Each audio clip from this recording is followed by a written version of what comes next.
Coming up on Wavelength, LCRA scientists test the waters of Town Lake after chemical contaminants are found in Barton Creek. We'll show you how this simple-looking grid at LCRA's Cooper Farm helps predict the weather. And LCRA employees pay tribute to a civil rights pioneer. All that and much more next on Wavelength. From the Lower Colorado River Authority, this is Wavelength. The creation of this new river authority will help electrify rural Texas. And so today, we gather here to dedicate this mighty structure, the Canada. But this has been a great organization for 60 years. It's going to be a great organization for a long time to come.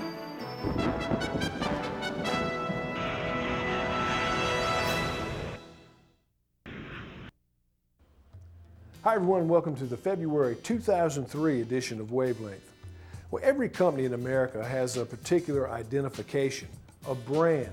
Whether they sell soup, soda, or automobiles, each company wants their brand to represent who they are, their culture and history, as well as the products they sell.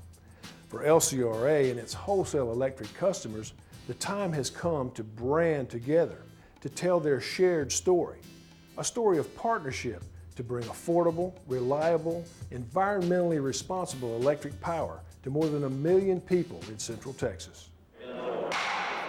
Because the Texas legislature has opened up retail electric markets to competition, LCRA has joined forces with the Wholesale Customer Council and T3 Ad Agency to develop a public education program called co-branding.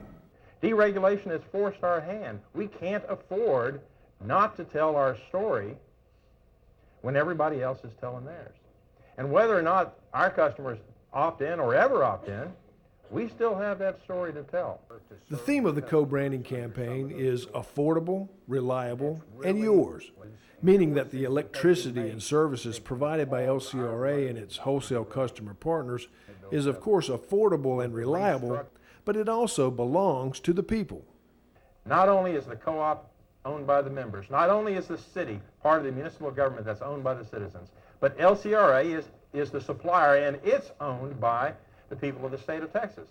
So unlike any other organization, we can sell the kilowatt hour of the service to the home under the banner of affordable, reliable, yours. Customers and how that. Phase 1 of the program involves bringing this message first to all of our employees. We are affordable, we're reliable, and we are owned by our members.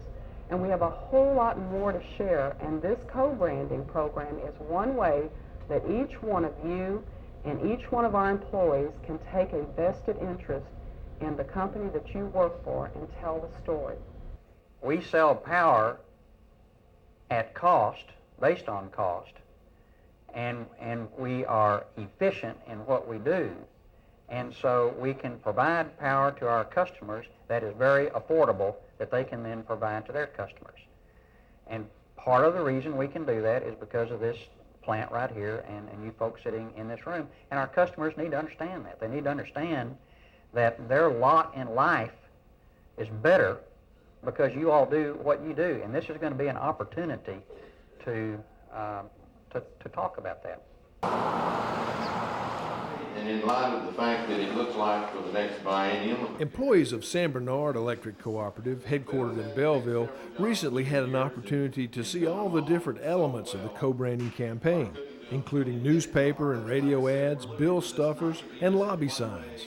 We feel like the co-branding is an opportunity to use some of the resources that LCRA has provided us to inform and educate our member consumers about San Bernard Electric Cooperative and some of the resources that we have available to us that affect the quality of life and the affordability of the services that we provide in the area.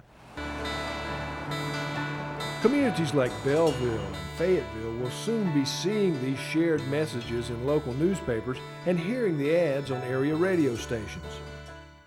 You see, your local utility and LCRA provide public power, which means part of your rates are reinvested in your community. Our grants and programs have funded everything from medical equipment to youth livestock pavilions. Working together, your local utility and LCRA provide more than low rates. And everyone likes the sound of that.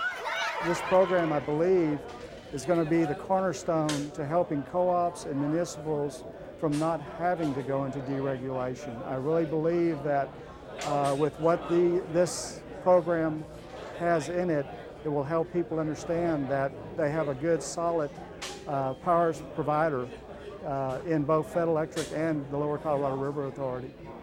So far, 14 cities and 4 co-ops have signed up to participate with LCRA in the co-branding campaign.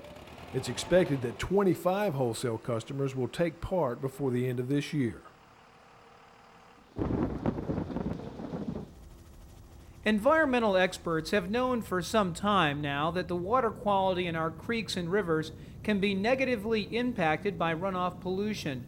During heavy rains, sediment and other contaminants flow into the water, often creating high levels of bacteria which can be harmful to humans.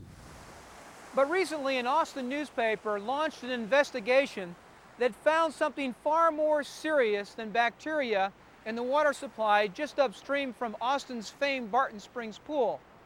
Now, since Barton Springs Pool is just a stone's throw from the Colorado River, the LCRA launched its own investigation to determine if, in fact, there was any threat to the water supply. While the LCRA does not normally conduct water samples in Town Lake or Barton Creek, General Manager Joe Beal felt that as stewards of the river, the LCRA had a responsibility to test the water to ensure it did not contain unhealthy levels of heavy metals such as arsenic, lead, and mercury. We will do our job to ensure that we know whether or not those constituents that have been found in Barton Springs are found in Town Lake. Today we're sampling for PAHs, which are polycyclic aromatic hydrocarbons. They're an organic chemical, and some of which are considered a carcinogen, so it's kind of important that we are out here sampling. The LCRA collected water samples from 6 locations on Town Lake and sent them to the LCRA Environmental Lab for analysis. The results of the test showed that the water had no unusual levels of metals and there was no chemical contamination. The LCRA is now looking into ways to monitor the water at some sites along Town Lake using remote sensors so that samples can be collected during floods. Eventually, all of the data will be shared with the City of Austin, the Texas Department of Health, and the Texas Commission on Environmental Quality. One other thing that is on for board consideration The LCRA Board of Directors held their first meeting of the new year in January with new officers in place. 2003 Board Chair Robert Lambert of Llano County gavelled the meeting to order, flanked by new Vice Chair F. Scott Lagrone of Williamson County and Board Secretary Ray Wilkerson of Travis County. I again want to thank you for electing me Board Chair. I'm looking forward to this year and believe we will have an outstanding one. Chair Lambert, a resident of Horseshoe Bay, was appointed to the board by Governor Bush in 1999. He served as board secretary in 2001 and vice chair in 2002. LCRA is such a diverse, active organization, and it's going to be a real pleasure to me to work with the board members and the staff this year. I originally joined the board as I felt like an obligation to serve the people of Texas, the Hill Country. Feel that very strongly, the amount of time I'm willing to spend as board chair, and look forward to it. I think it's a great opportunity for me to be of some help to the people of Texas.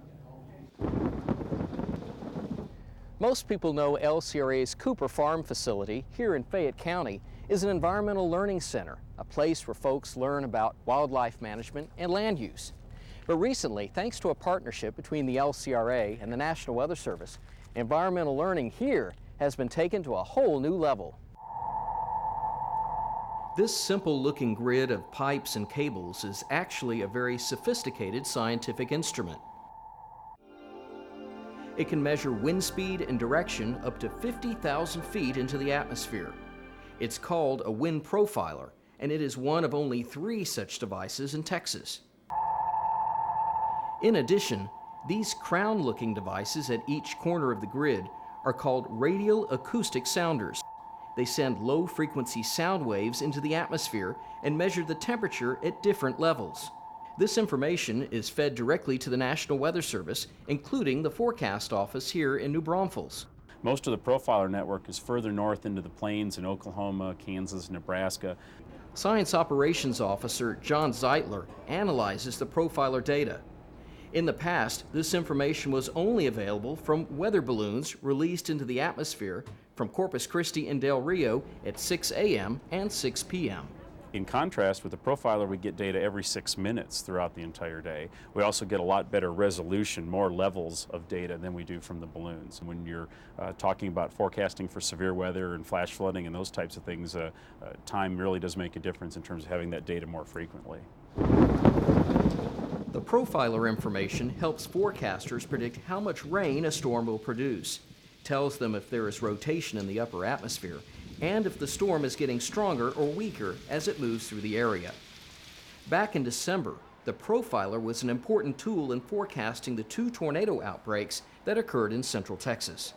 All of the profiler information is available to the public on the web at www.profiler.noaa.gov.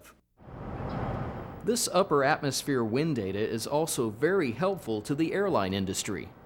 Again, for pilots, we'd want to tell them about wind shear. For example, when they take off, they'd be taking off into north wind to 15 to 20 miles an hour, but when they got up to about 15,000 feet, all of a sudden that switches around to the west.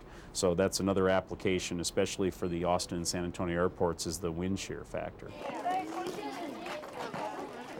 Lee Fritsch manages Cooper Farm for the LCRA. He sees the wind profiler as another way LCRA can help serve the public. There doesn't seem to be any detrimental effect at all on the wildlife. There's still ducks in the pond located just up from here. We still see the deer on the property and birds, and all the wildlife seem to have adapted very well. LCRA and the National Weather Service have a long history of working together to bring the latest, most accurate information to the public when severe weather or flooding threatens the region.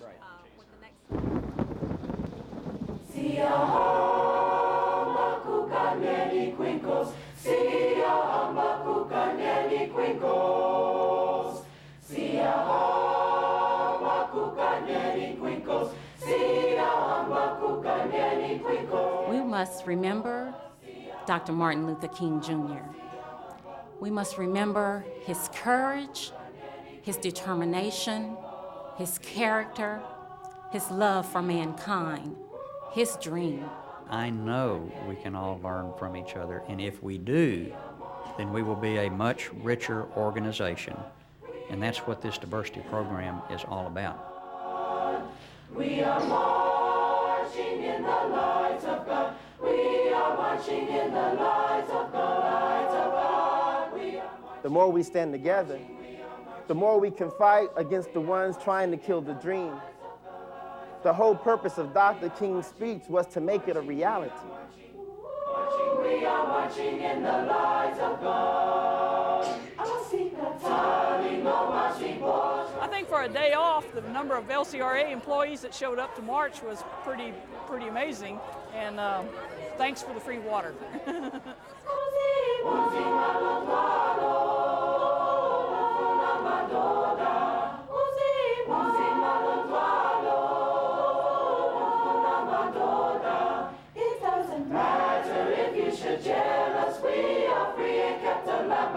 Because the dream continues in a bountiful land. The future is all in the Master's plan. The plan is to remember, to celebrate, and to act upon the dream. Hallelujah, Hallelujah,